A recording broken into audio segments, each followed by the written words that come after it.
nhóm tay cho được cha cha ta nà hưởng tha nhằm bài lia mùi đằng chêឬក៏ញ៉ាំបាយមួយខ្នួចចឹងតែខ្ញុំអត់ដែរញ៉ាំទេតែថ្ងៃនេះខ្ញុំមកបង្ហាញបងប្អូនជាមួយនឹងរបៀបដាំបាយលាយជាមួយនឹងសណ្តែកបដោះម្ដងសណ្តែកបដោះនេះគឺធ្វើពីសណ្តែកសៀងជាដំបូងយើងធ្វើការលាងអង្ករយើងឲ្យស្អាតបន្ទាប់មកហើយយើងដាក់ទឹកត្រាំអង្ករហ្នឹងហើយសម្រាប់ទឹកនេះយើងដាក់សម្រាប់ដាំបាយតែម្ដងហើយចំពោះបរិមាណទឹកគឺយើងដាក់ឲ្យលើសជាមួយនឹងយើងដាំធម្មតាបន្តិចព្រោះយើងដាំបាយនេះអត់ឲ្យស្រួយទេយើងដាំរៀងជាបន្តិចបើញ៉ាំទៅឆ្ងាញ់ហើយសណ្តែកបដោះនេះគឺខ្ញុំបានបេះឫសវាចេញបងប្អូនចង់បេះក៏បានមិនបេះក៏បានដែរឫសនឹងចាហើយបន្ទាប់មកហើយគឺយើងយកសណ្តែកយើងនឹងដែលលាងទឹកស្អាតហើយនឹងដាក់ជាមួយនឹងអង្ករដែលយើងត្រាំមានទឹកមានអីហើយនឹងចាយើងដាក់វាដាំចោលទៅចាអានឹងតាមពិតប្រើឆ្នាំងអគ្គិសនីក៏បានដែរហើយបន្ទាប់មកខ្ញុំក៏លាយជាមួយនឹងសូសហ្នឹងខ្ញុំមានខ្ទឹមបារាំងមានខ្ទឹមសមានម្ទេសមានស្លឹកកញ្ឆាយបងប្អូនអាចប្រើជាមួយនឹងស្លឹកខ្ទឹមក៏បានដូចគ្នាដែរចាហើយបន្ទាប់មកគឺខ្ញុំបន្ថែមជាមួយនឹងទឹកស៊ីអ៊ីវបងប្អូនចង់ដាក់បរិមាណប៉ុណ្ណាក៏បានដែរអត់មានកំណត់ទេបងប្អូនចាគ្រាន់តែប្រហែលបើយើងលាយច្រើនពេកខ្លាចសល់ញ៉ាំអត់អស់តែប៉ុណ្្នឹងឯង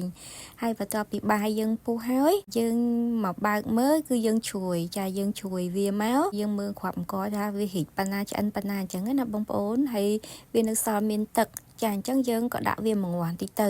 ដើម្បីឲ្យគ្រាប់អង្គយើងនឹងចាប់ផ្ដើមរីកមកល្មមហើយទឹកវាក៏រីងដែរទៅយើងធ្វើការជ្រោយអង្គបាយយើងនឹងជាមួយនឹងសណ្តែកនឹងឲ្យវាបញ្ចូលគ្នាហើយបន្ទាប់មកយើងដាក់ផ្ងំវាចោលទៅរយៈពេលផ្ងំប្រហែលជារយៈពេល10នាទីអីហ្នឹងបងប្អូនចាផ្ងំឲ្យបាយយើងស្រស់ទឹកទៅតែប៉ុណ្្នឹងគឺវាឆ្អិនហើយអញ្ចឹងពេលដែលយើងញ៉ាំយើងចាដួសដាក់ចានយើងមកហើយបន្ទាប់មកបងប្អូនអាចមានជាមួយនឹងឆាសាច់ចាសាច់ជ្រូកសាច់គោអីដាក់ពីលើទៀតក៏បានតែដូចខ្ញុំថ្ងៃនេះខ្ញុំប្រើតែពងទាមួយគ្រាប់ទេបងប្អូនចាពងទាចៀនមួយគ្រាប់ទៅហើយខ្ញុំមានទឹកស៊ុបនឹងដាក់ចូលមកហើយអ្វីដែលឆ្ងាញ់បងប្អូននេះថែមជាមួយនឹងសារាយ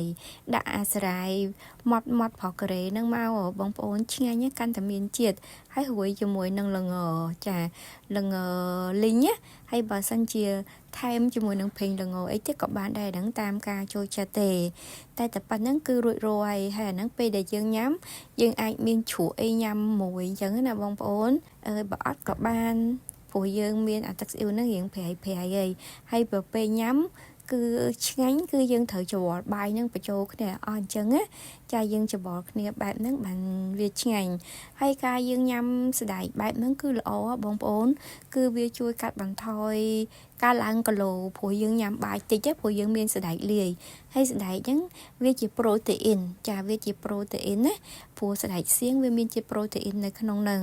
វាល្អចំពោះសុខភាពយើងហើយរសជាតិឆ្ងាញ់ណាស់បងប្អូនខ្ញុំឲ្យមេដៃហ្មងអរគុណបងប្អូនជាមុនសម្រាប់ការជួយ share និង repost វីដេអូនេះអរគុណច្រើន